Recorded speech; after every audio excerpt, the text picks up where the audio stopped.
नमस्कार, मी पंचाक्षरी विश्वनाथ स्वामी, पत्रकार दैनिक संचार। आज आपण मंद्रुप गावाला पाणी पुरवठा करणाऱ्या पाण्याच्या टाकीजवळ आलेलो आहोत। आपण या ठिकाणी पाहू शकता, सध्या टँकरद्वारे या ठिकाणी गावाला पाणी पुरवठा केला जात आहे। या ठिकाणी टँकरद्वारे पाणी आणून या ठिकाणी संप मध्ये ओतलं जात आहे। येथील पाणी या ठिकाणी यावर या दोन्ही टाक्यांना शिफ्ट करून या ठिकाणी गावाला पाणी पुरवठा करण्यात येत आहे। खरं तर 1.5 महिन्यापूर्वी कुरगोट मंद्रुप आणि टाकळी मंद्रुप या दोन्ही जलवाहिन्या फुटल्यामुळे गावचा पाणी पुरवठा विस्कळीत झाला होता। खरं तर टाकळी येथील जे काही जुनी योजना आहे ती एक दिवसाआड सातत्याने फुटत आहे। कारण 42 वर्षापूर्वी ती जलवाहिनी असल्यामुळे कुठं ना कुठं ते जीर्ण झाल्यामुळे कुठं ना कुठं ते सातत्याने फुटतं, त्यामुळे गावचा पाणी पुरवठा ठप्प आहे। आणि कुरगोट मंद्रुप ही जलवाहिनी 1.5 महिन्यापासून नादुरुस्त आहे। कारण जे काही संबंधित शेतकऱ्यांनी आपल्या शेततळ खोदण्यासाठी जे 200 मीटर जलवाहिनी काढून टाकताना काही जलवाहिन्या काही पाईप फुटले होते। ते पाईप सोलापूर जिल्ह्यात, महाराष्ट्रामध्ये आणि हैदराबाद, कलकत्ता या ठिकाणी सुद्धा उपलब्ध झालेले नाही। कारण ते पाईप नव्या पद्धतीचे आहेत।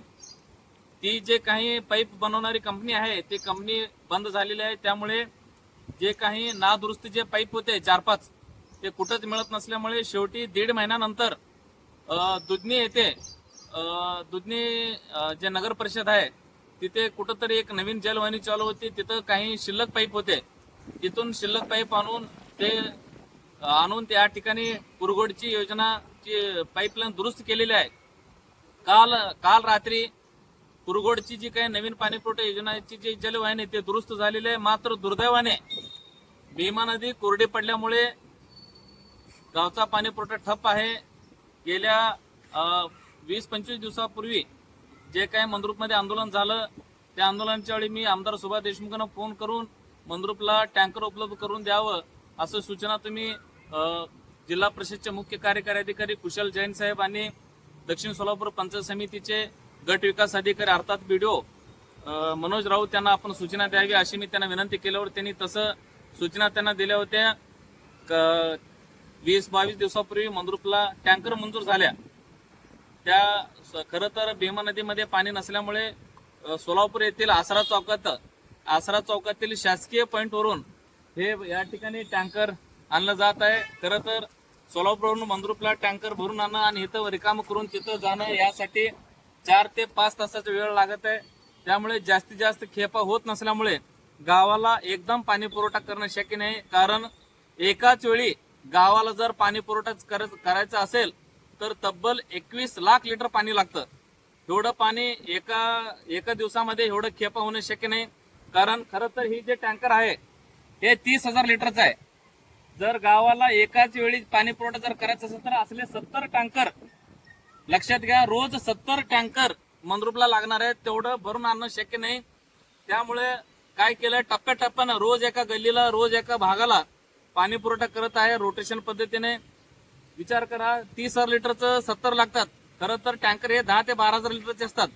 10 ते 12,000 लिटरचे रोज 210 खेपा झाल्यावर मग अख्ख्या गावाला पाणी पुरवठा शक्य आहे। तेवढं खेपा होत नसल्यामुळे जास्तीत जास्त टँकरच्या खेपा करून, म्हणजे मोठे टँकर मुद्दाम घेतलाय 17च खेपा होतात म्हणून, त्यामुळे जास्तीत जास्त टँकरचे खेपा करून गावाला पाणी पुरवठा करण्याचा संकल्प केलेला आहे।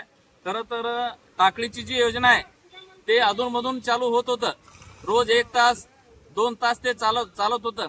टँकरचे काही पाणी आणि टाकळी येथील 1-2 तास जे काही मोटर चालत होतं त्या दोन्ही पाणी मिक्स करून गावाला पाणी पुरवठा होत होतं। काही ठिकाणी दूषित पाणी आलंय, कारण भीमा नदी आटल्यामुळे जे काही गोल रिंग करून तिथं पाणी साठवून ते पाणी टाकळीतील विहिरीमध्ये शिफ्ट करून तिथील पाणी इथं आणत होतं। तिथलं 1 लाख लिटर आणि टँकरचे 1 ते 1.5 लाख लिटर असं 2.5 लाख लिटर गोळा करून रोज एका भागाला पाणी पुरवठा होत होता। खरं तर सगळं रोटेशन पूर्ण व्हायला 10 ते 12 दिवस लागतात। म्हणजे एका भागाला 10 दिवसाआड पाणी पुरवठा होत आहे। नाईलाज आहे, कारण भीमा नदीत पाणी नाही आहे, जलवाहिनी सारखं फुटत आहेत।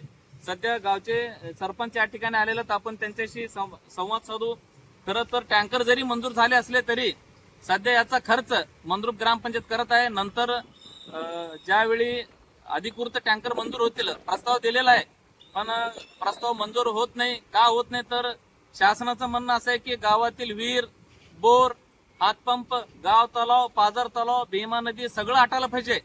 मंद्रुपसह परिसरामध्ये 5 किलोमीटर अंतरावर कुठेही पाण्याचा थेंब नसेल आणि मंद्रुप गाव टंचाईग्रस्त म्हणून नोंद असेल तरच टँकर देतो, असं शासनाचं नियम आहे, GR आहे. तरी आम्ही आमदार साहेबांमुळं आणि BDO साहेबांमुळं आणि माझ्या प्रयत्नामुळे या ठिकाणी टँकर आलेले आहेत. सध्या याचा खर्च ग्रामपंचायत करत असून ज्यावेळी प्रस्ताव मंजूर होईल त्यावेळी ग्रामपंचायतला जे काही खर्च झालेली रक्कम आहे ते शासन नंतर देणार आहे. सध्या भीमा नदी कोरडी पडलेली आहे.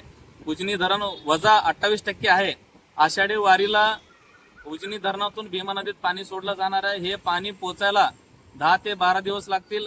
त्यामुळे आपल्याला टँकर शिवाय पर्याय नाही आहे. गेल्या 20-22 दिवसापासून या ठिकाणी टँकरने गावाला पाणी पुरवठा केला जात आहे. भीमा नदीतून 1 लाख ते 1.5 लाख लिटर आणि टँकरचे 1 लाख ते 1.5 लाख लिटर असं दोन्ही पाणी मिक्स करून या ठिकाणी पाणी पुरवठा होत आहे. एका भागाला 10 दिवसाआड पाणी होत आहे. नाईलाज आहे, कारण एकाच वेळी एकाच दिवशी 21 लाख लिटर पाणी गोळा करणं शक्य नाही आहे. त्यामुळे रोज 3 लाख लिटर पाणी गोळा करून ते पाणी या ठिकाणी गावाला पुरवण्यात येत आहे. नागरिकांना जात एवढं सांगतो, पाणी जपून वापरा.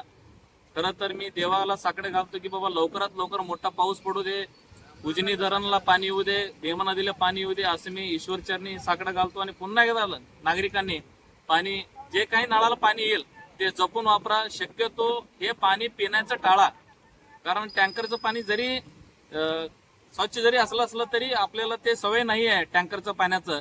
तरी शक्यतो नागरिकांनी पाणी जपून वापरावं आणि स्वच्छ पाणी आपण आरोचं जरी पाणी पिलं तरी चालेल. इतकं दिवस सगळं सहन केलेलं आहे, अजून एक 8-10 दिवस सहन करावं असं मी विनंती करतो. जनतेला पुन्हा एकदा आवाहन करतो की पाणी आपण जपून वापरा. धन्यवाद.